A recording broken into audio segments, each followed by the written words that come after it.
매일 드시는 그 사과 반쪽만 드셔야 한다는 사실 알고 계셨나요? 당뇨나 고혈압이 있는데 과일을 드셔도 될까 고민되시는 분들, 오늘 이 영상 하나면 궁금증이 싹 풀립니다.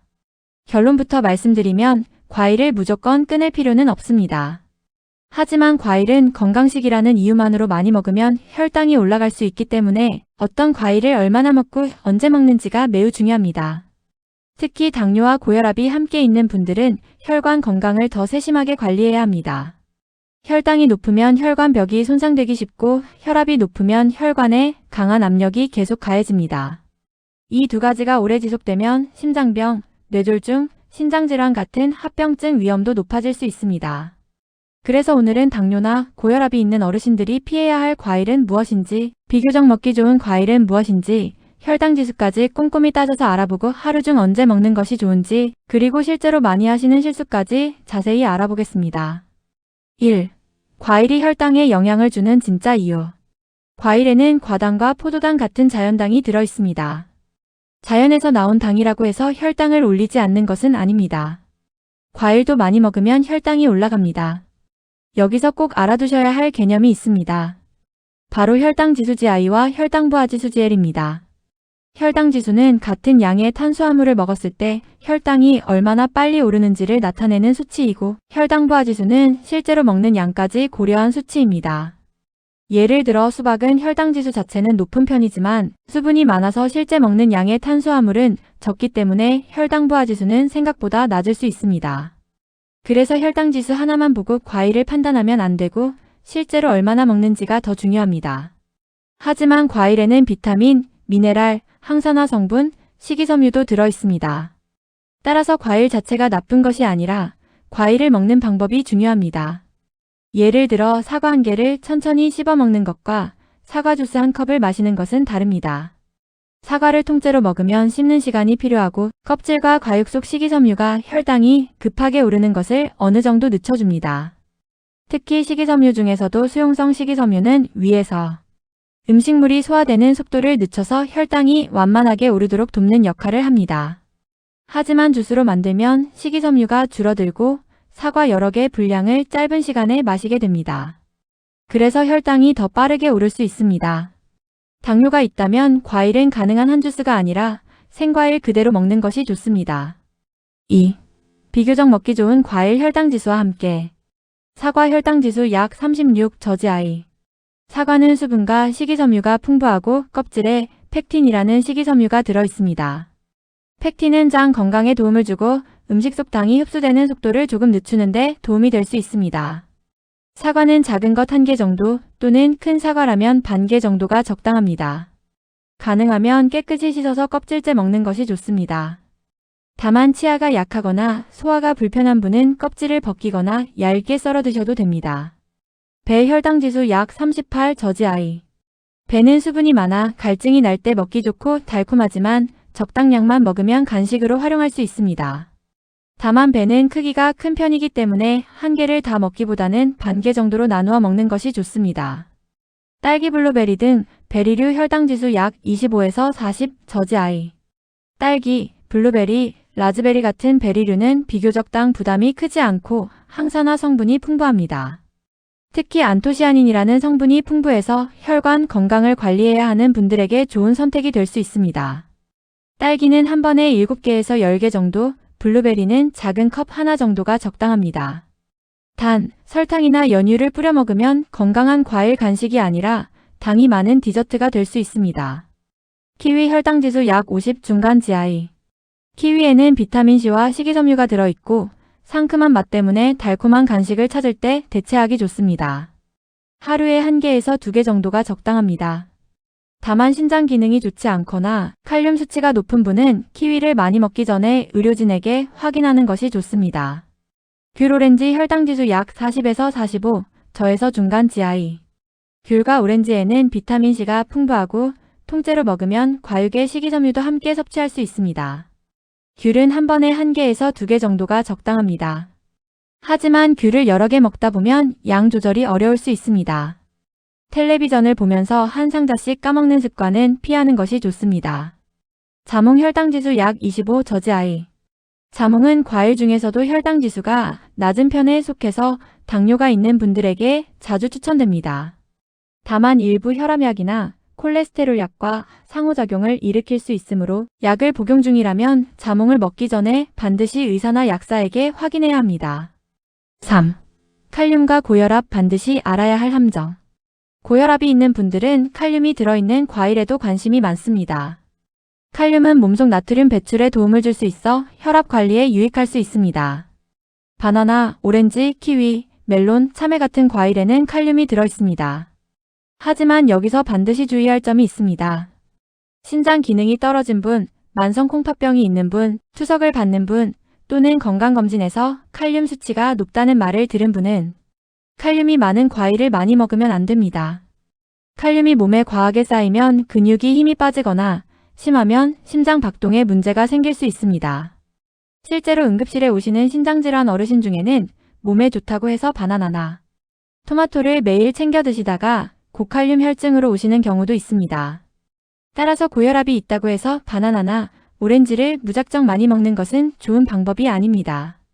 본인의 신장 상태와 복용 중인 약 특히 이뇨제나 혈압약 종류를 먼저 확인하는 것이 중요합니다. 4. 조심해야 할 과일들. 포도 혈당 지수 약 46에서 59. 포도는 알이 작아서 계속 먹게 되고 한 송이를 먹으면 생각보다 많은 당을 섭취하게 됩니다. 포도는 먹어도 되지만 한 번에 10알 안팎으로 양을 정해놓고 먹는 것이 좋습니다. 망고 파인애플 혈당 지수 약 51에서 66. 망고와 파인애플은 달고 부드러워서 먹기 쉽지만 많이 먹으면 혈당이 빨리 오를 수 있습니다. 특히 통조림 파인애플은 시럽이 들어있는 경우가 많으므로 피하는 것이 좋습니다. 감곶감. 감은 달고 맛있지만 당 함량이 높은 편이라 한 번에 많이 먹지 않는 것이 좋습니다. 특히 곶감은 수분이 빠지면서 당이 농축되어 있습니다. 작은 곶감 하나에도 생각보다 많은 당이 들어갈 수 있습니다. 곶감, 건포도, 말린 망고, 말린 대추처럼 말린 과일은 양이 적어 보여도 당이 진하게 농축되어 있습니다. 예를 들어 생포도는 혈당 지수가 중간 정도이지만 말린 건포도는 부피가 줄어든 만큼 같은 무게에 훨씬 많은 당이 들어 있습니다. 그래서 당뇨가 있는 분들은 말린 과일을 간식처럼 자주 먹는 습관을 피하는 것이 좋습니다. 수박 혈당 지수 약 72에서 80 고지아이이지만 혈당 부하 지수는 낮음. 수박은 혈당 지수만 보면 높은 편이지만 수분이 90% 이상이라 실제 탄수화물 양은 많지 않습니다.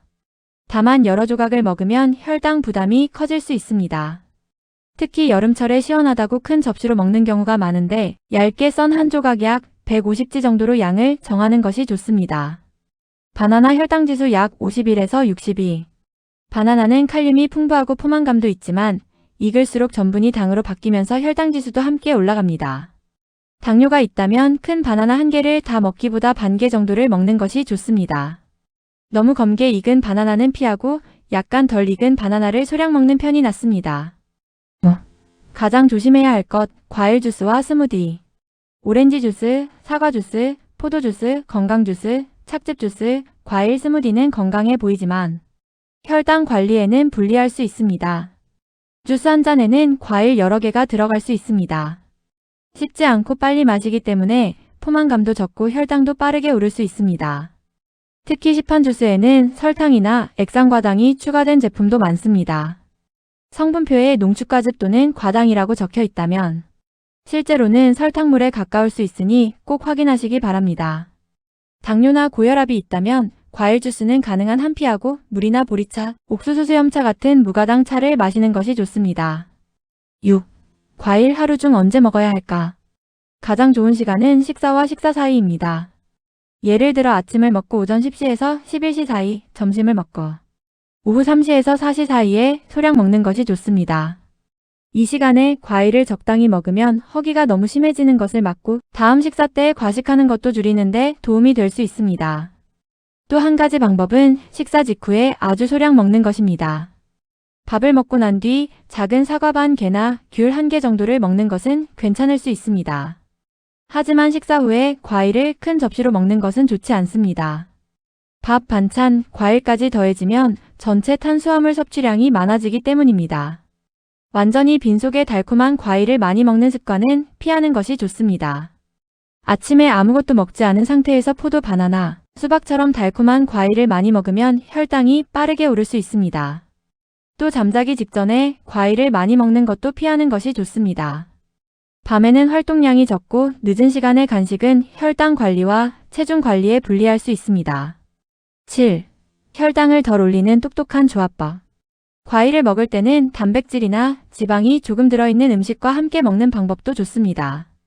예를 들어 사과 반 개와 무가당 요거트, 귤 한 개와 삶은 달걀, 딸기 몇 개와 아몬드 몇 알처럼 먹는 것입니다. 이렇게 먹으면 과일만 단독으로 먹는 것보다 포만감이 오래가고 혈당이 급하게 오르는 것을 줄이는데 도움이 될 수 있습니다.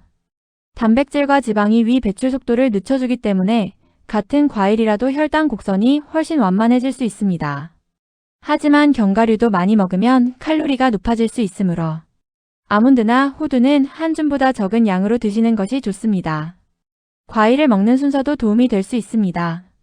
식사 중간에 채소나 단백질 반찬을 먼저 드시고 나서 과일을 마지막에 조금 드시면 과일만 먼저 먹을 때보다 혈당이 덜 급격하게 오르는 경우가 많습니다. 8. 자주 하시는 질문 Q&A. 냉동 과일도 괜찮나요? 설탕이나 시럽이 첨가되지 않은 냉동 과일이라면 생과일과 영양 성분이 크게 다르지 않습니다.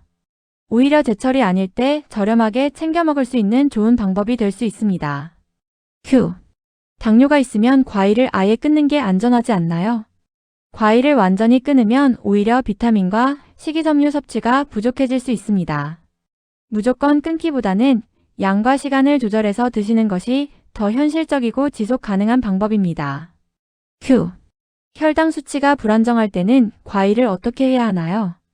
혈당이 자주 오르내리거나 조절이 잘 안 되는 시기에는 과일 섭취를 일시적으로 줄이고 혈당이 안정된 후에 다시 소량씩 시도하는 것이 좋습니다.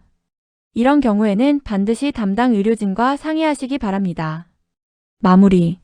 당뇨나 고혈압이 있다고 해서 모든 과일을 피해야 하는 것은 아닙니다. 과일은 비타민과 항산화 성분을 제공하고 잘 선택해서 적당량 먹으면 건강한 식단의 일부가 될 수 있습니다. 하지만 과일을 약처럼 생각해서 많이 먹는 것은 위험할 수 있습니다. 과일은 통째로 먹고 주스는 줄이고 말린 과일과 시럽 과일은 피하고 한 번에 먹는 양을 정해두는 것이 가장 중요합니다.